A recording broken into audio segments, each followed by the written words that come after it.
Top 10 smallest cars that packed the biggest punch in the 60s.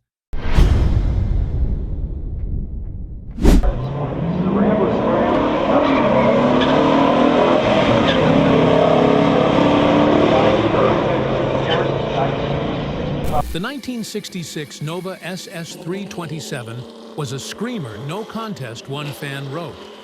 But is that really the whole story? Today we're putting the legends to the test. You voted, you debated, and now it's time to reveal the top 10 mid-size cars that packed the biggest punch in the 60s. These weren't bloated land yachts or stripped-down econoboxes.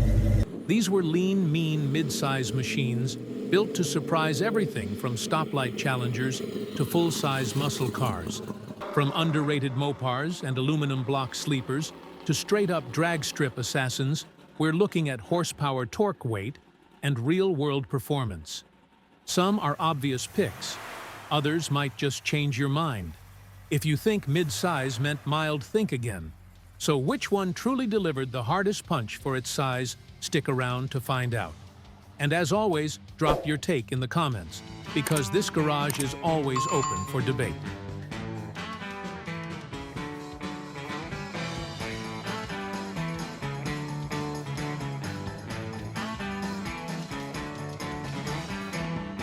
(1966) Chevy Nova SS327.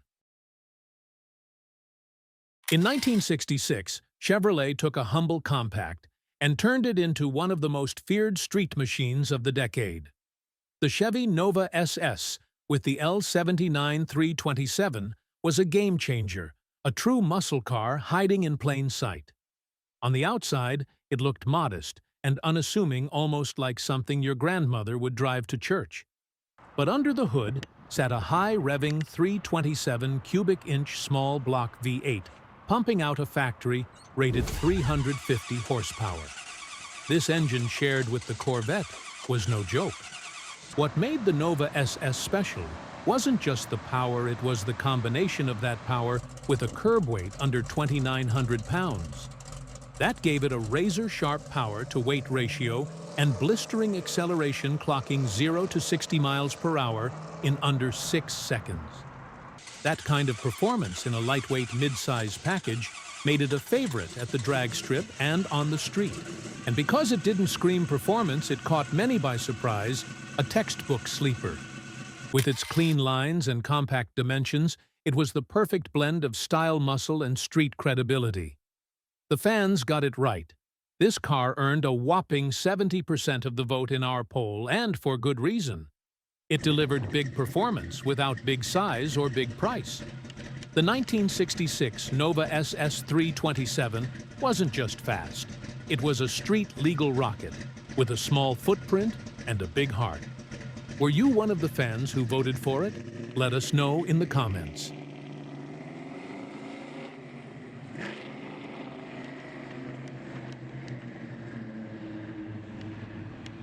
(1964) Ford Falcon Sprint V8.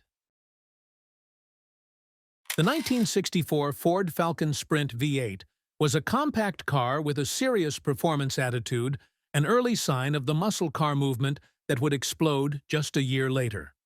Although the Mustang would soon take center stage, the Falcon Sprint laid the groundwork with its lightweight frame and available V8 power.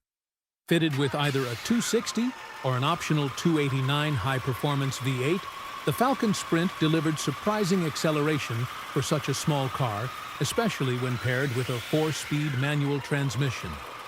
What really set it apart was how balanced the package felt. It wasn't just quick in a straight line, but nimble in corners and fun to toss around, making it a favorite among early enthusiasts and amateur racers alike. Weighing around 2,700 pounds, the Falcon Sprint made excellent use of every bit of torque from that small block V8. It was a simple, honest performance car that didn't rely on flash, just good engineering and smart weight distribution. On the street, it flew under the radar with clean lines and minimal badging. But once the light turned green, it proved it had the punch to surprise bigger, heavier competitors. It's no wonder this car earned 12% of your votes in our poll. It may not have dominated in sheer numbers, but the Falcon Sprint still holds a respected place in mid-size performance history.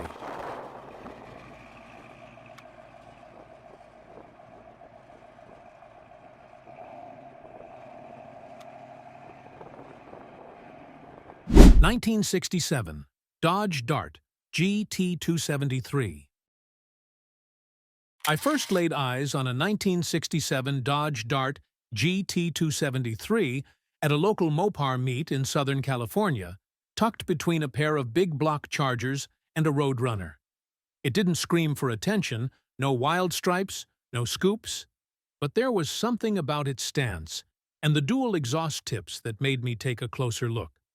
The owner, a lifelong Mopar guy in his 60s, fired it up and let that little 273 cubic inch V8 idle with a crisp lope. It had the solid lifter version, 235 horsepower factory rated, but you could tell it was breathing better than stock. On paper, the Dart GT273 wasn't the fastest in its class. It wasn't even the torquiest, but that didn't matter. With a curb weight just under 3,000 pounds and a free revving small block, it had that spirited feel you only get from an engine that loves to wind up. Dodge built this car for the driver, not the dragstrip hero, but the guy who wanted a compact car with real character and muscle lineage. In our poll, this Dart only picked up 10% of the vote, and even some fans said the 273 lacked torque. But there's something about driving a car like this, or even seeing one in person, that makes you appreciate what Mopar was trying to do. Light, lively, and totally underrated, the Dart GT273 remains a charming chapter in compact muscle history. 1965. Oldsmobile F85 330 Jetfire Rocket. The 1965 Oldsmobile F85 doesn't always get mentioned in conversations about 60s muscle, but make no mistake, this mid-size machine packed serious punch. Sitting under the hood was the 330 cubic inch Jetfire Rocket V8, delivering a healthy 310 horsepower and a robust 355 pound-feet of torque.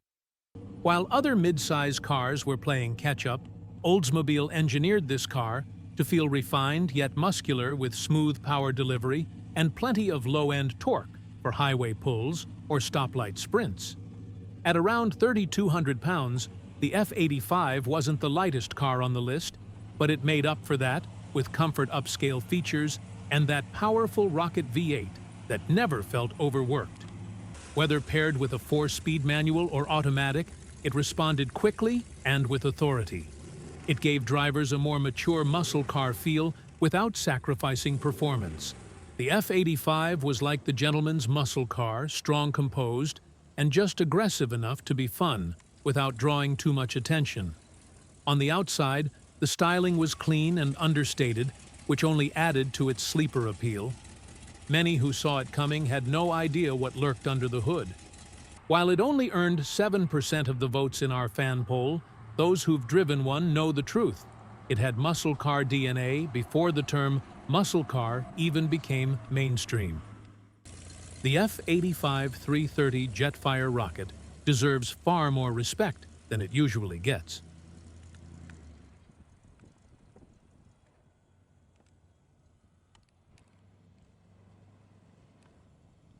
(1968) Dodge Dart GTS 340. If there was ever a Mopar a body that truly hit the sweet spot between lightweight agility and raw V8 power, it was the 1968 Dodge Dart GTS 340. Unlike its earlier 273-powered sibling, this Dart came equipped with Chrysler's now legendary 340 cubic inch small block, a motor known for its underrated horsepower aggressive cam profile and excellent breathing capabilities.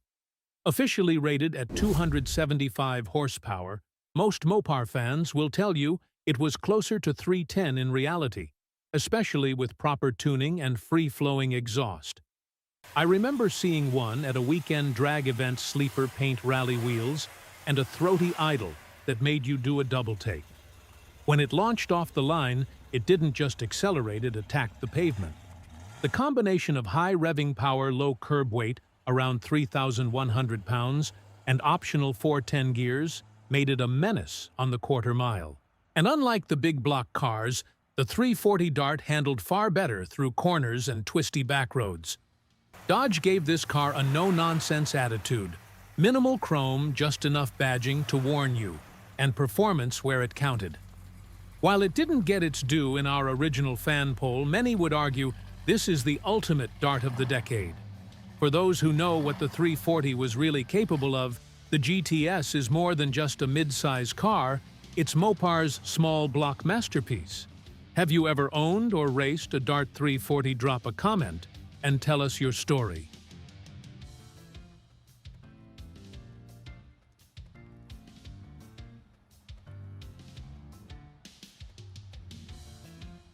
(1966) Ford Fairlane 500 R code 427.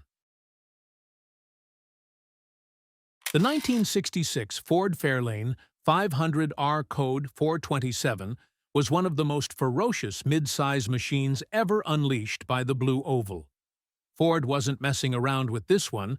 They took their potent 427 cubic inch FE big block, bolted on dual Holley 4-barrel carburetors, and dropped it into the engine bay of a relatively lightweight Fairlane. The result? A factory street car capable of 425 horsepower and 480 pound-feet of torque, backed by a close ratio 4-speed top-loader and a 9-inch rear end. This wasn't just a muscle car, it was a street-legal race car, built for the serious drag racing crowd. The R-Code package included heavy-duty suspension, massive brakes, and a fiberglass hood with a prominent teardrop scoop. No power steering, no air conditioning, and no nonsense. It was raw, loud, and purpose-built. If you were brave enough to drive one on the street, you had to wrestle it, but that's exactly what made it legendary. On the quarter mile, it could run with the best of them, regularly turning low 13s or better right out of the box. Only a few hundred of these beasts were ever built, making them incredibly rare today. But even if you never see one in person, just knowing Ford had the guts to put a race motor in a mid-size body tells you everything you need to know.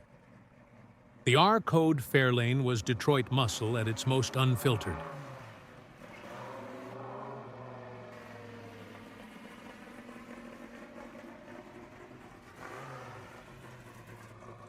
(1969) Pontiac Tempest, Custom, S350HO. The first time I saw a 1969 Pontiac Tempest Custom S350HO was at a local cars and coffee meet in Arizona.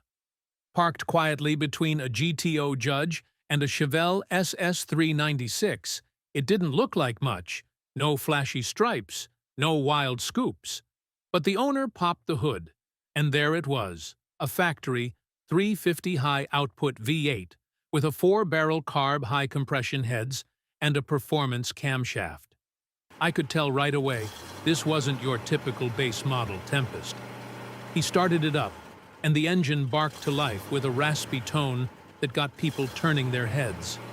It had that signature Pontiac idle deep and lumpy, with just enough rumble to let you know it meant business.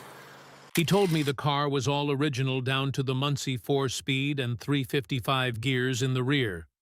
On the road, he said it could outrun plenty of stock GTOs, especially from a dig. Under the hood was a 350 cubic inch high-output V8, officially rated at 325 horsepower and around 380 pound-feet of torque. It weighed roughly 3,300 pounds, giving it a great power-to-weight balance.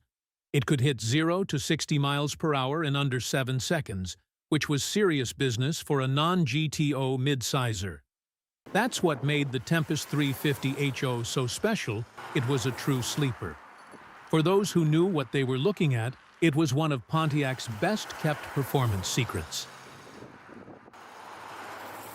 1965 Plymouth Belvedere 426 Commando. The 1965 Plymouth Belvedere with the 426 Commando wedge engine, is one of those cars that doesn't always get the spotlight, but when it does, it earns respect fast. This mid-size Mopar came equipped with a 426 cubic inch wedge head V8, pumping out a factory-rated 365 horsepower and a monstrous 470 pound-feet of torque. That's the kind of grunt that could plant you firmly in your seat and keep the rear tires fighting for traction through first and second gear. At just over 3,200 pounds, the Belvedere wasn't featherweight, but it wasn't a land yacht either. And according to veteran Mopar builder Rick Ehrenberg, the 426 wedge was a torque monster with incredible street manners, a perfect match for the B-body platform. It may not have had the Hemi's fame, but it had the raw power and simplicity that made it easier to live with on the street. Performance numbers backed that up too. 0 to 60 in about 5.7 seconds quarter mile in the high 13s, often quicker with tuning and slicks. This was Plymouth's answer to the rising tide of street performance in the mid-60s, and it delivered. No stripes, no wild graphics, just torque steel and a mission to dominate. For anyone who wanted big block muscle in a mid-size body without all the flash, the 1965 Belvedere 426 Commando was one of the smartest and hardest-hitting choices you could make.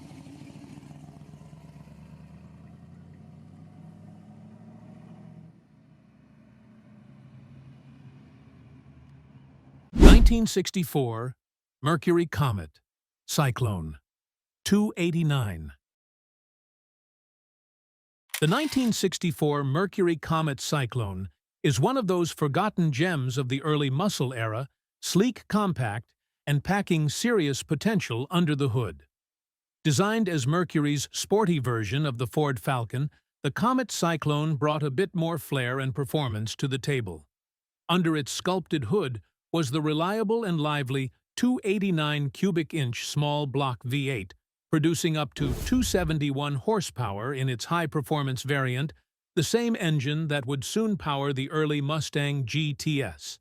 With a curb weight of around 2,900 pounds, the Cyclone made the most of its power.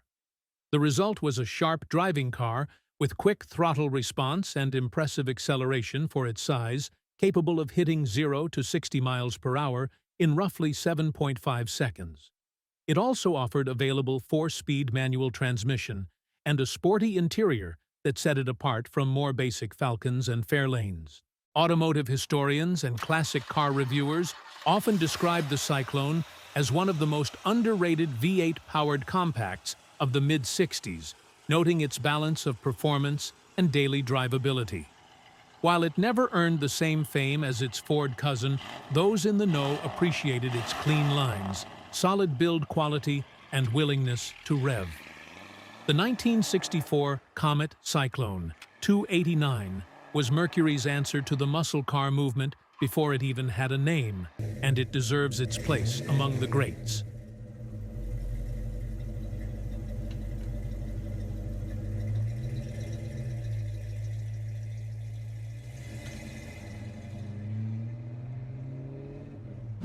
'63 Buick Special V8 215 aluminum.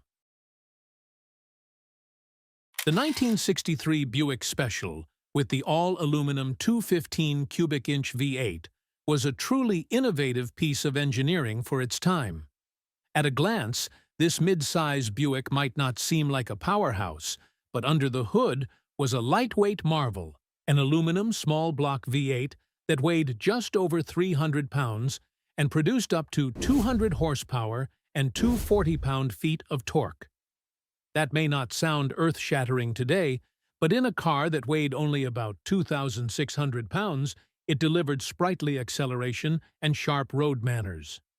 The 215 V8 was a smooth, free revving engine paired with either a manual or automatic transmission, and it gave the Special a distinctly sporty personality compared to other mid-size offerings of the early 60s. It also had the distinction of being one of the first mass-produced American engines made entirely of aluminum years ahead of its time.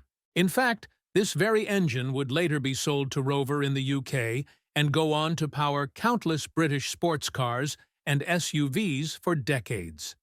I actually got to drive one of these a few years ago at a classic car event in Portland.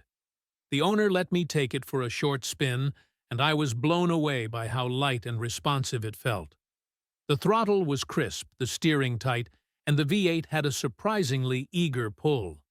It didn't feel like a car from 1963, it felt modern, like a well-balanced sports coupe. Truly an underrated gem. So there you have it, 10 mid-size cars from the 1960s that hit harder than their size ever suggested. Some were underrated legends, others full-on factory street brawlers, but every one of them proved that performance wasn't just for the big boys.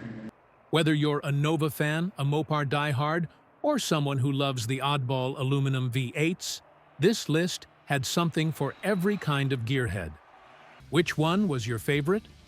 Or did we miss a mid-size monster that deserves its place in muscle car history? Let us know in the comments, and keep that passion for real American muscle alive.